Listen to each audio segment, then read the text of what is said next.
Hello guys, dito kami sa may Oman. Kami gaan sa Batis, parang ilog kung tawagin. Ito, maraming naliligo. Oh, mga Pilipino pa. Init. Ang gandang view dito.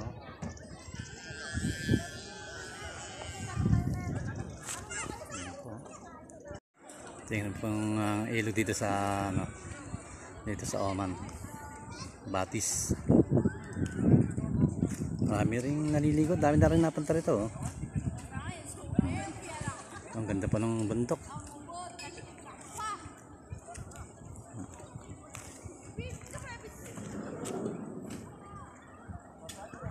Yun, yung mga bundok.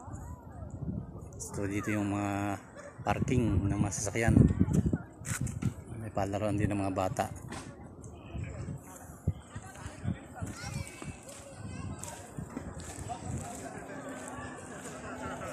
Parang yung mga parang bundok banahaw. Tuwagin o.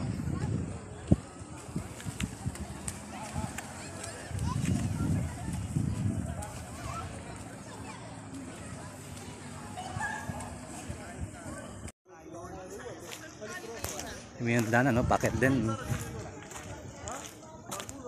Para punta dito sa Batis, itong kalang daanan, mapuro bato din.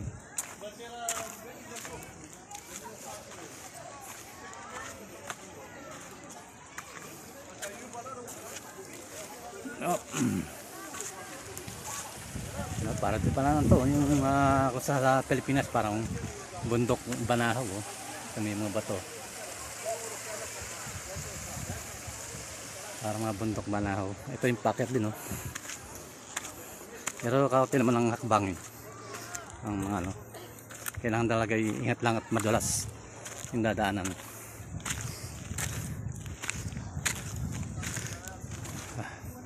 Ito na yung parking, yung daanan. Marami din nagsiswimming. Mami, ang dami na nito. Mga holiday, marami nagsiswimming dito.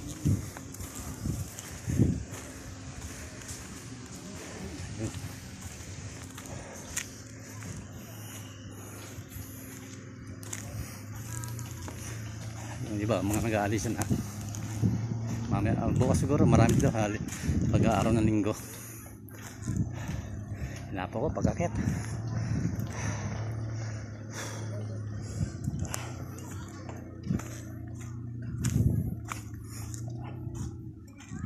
Palaruan din ng mga bata to. Lawak dito ng parking, meron sa taas, meron sa baba, din sa baba. Doon kami pumart sa baba. May bayad din dito, 20 dirham. Yun, yung mga katis na gagawin pa nila. Yun, mga pa, inaayos pa nila, nire-repair pa nila. Hindi pa masyadong ito, pero pinapasyalan ng mga Pilipino ito, itong Batis nito dito sa Oman.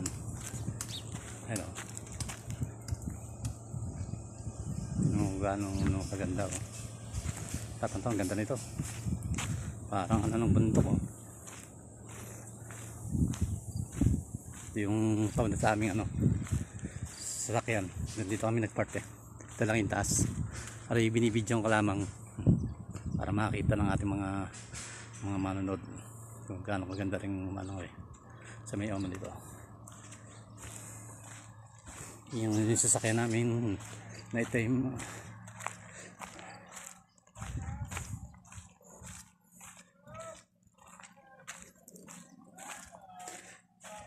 At dito na lang kami ang aming kumuha na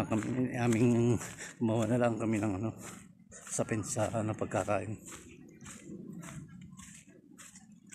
Yan ang aming alapak si mga cottage. Ito yung mga puno nila, pinapaganda pa nila ng story.